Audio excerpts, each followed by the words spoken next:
Meron pala tayong bagong i-demo ang ating 4-stroke courier. Ito talaga from scratch natin ito i-assemble kasi nakahiwalay pa yung kanyang mga wiring.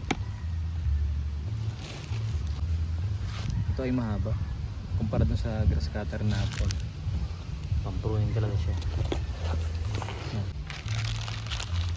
Ito yung pinaka parang sa grass cutter din yung head niya, yung kumakagat mo sa clutch, yung sa horseshoe clutch. Ito yun para umikot. Tapos dito ang trigger niya, ang katulad ng grass cutter parang nakabike yung hoka. Ito sa mismong pole niya nandun na yung trigger niya tsaka ang kill switch niya. Ayan galing to sa magkakakaw ng Lokban from Department of Agriculture. Libre lang to sa co-op ng magkakakaw. Pinapa-assemble lang sa akin. 4-stroke, ganun pa rin gasolina, tapos dito yung oil, separate yun pag 4-stroke. Ang ating mga manual saka yung mga parts para ito naman yung chain guide ng ating pinaka ito ngayon, ito yung sila magkakasama. Tapos yung belt, ito yung handle, ibang iba yung handle niya pagdating sa pruning kumpara sa grass cutter. Ito yung pinaka magko-connect.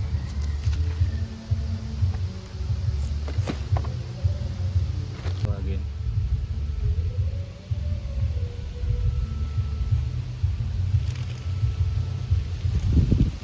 Dito mo naman i-connect. So naka quick release na siya. Quick release yan.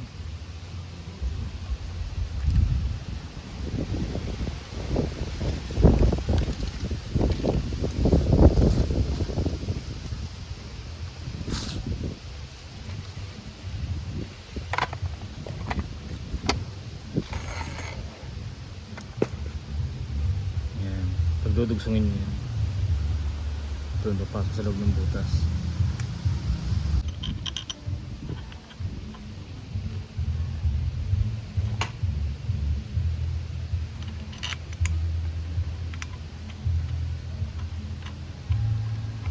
Pag-assemble mo to, hanapin mo muna yung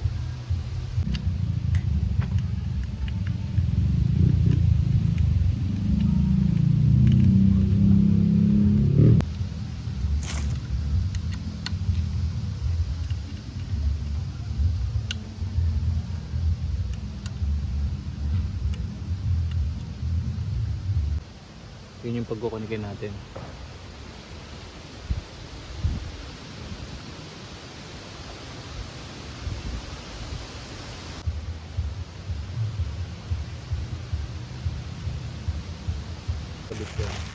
Ito lang preso.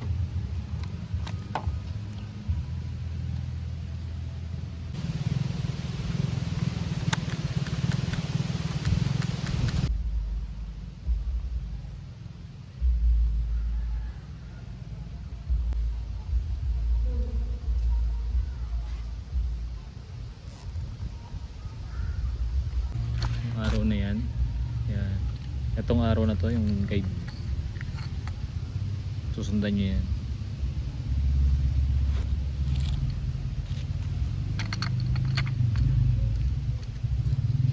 May gear kasi sa loob yan, maintenance yan, kailangan laging nilalagyan ng grasa yung loob niyan. Pump grease yung ginagamit para malagyan ng grass yan.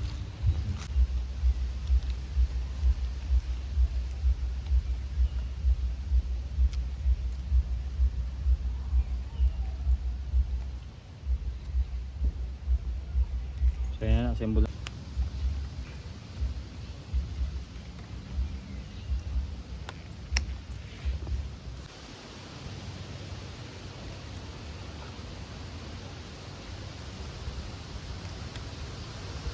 Ay 10W30 4-stroke. So malilito pag maglalagay ka ng langis, syempre yung obvious yung maliit lang dito yun. Gasolina sa kabila. Tapos ito yung primer nya. Yung makita kang goma dyan na yun. Yan, primer yan. Papump mo yan. No, mga ilang araw kung di na gumamit nito. Kailangan mong ipump yan para malagyan ng gasolina yung loob ng karburador. Tapos syempre choke sa unang start. Baba. Syempre dapat yung stop kababa. Itong stop, no, dapat laging nakababa kapag mag-start tayo. Bigyan natin gasolina.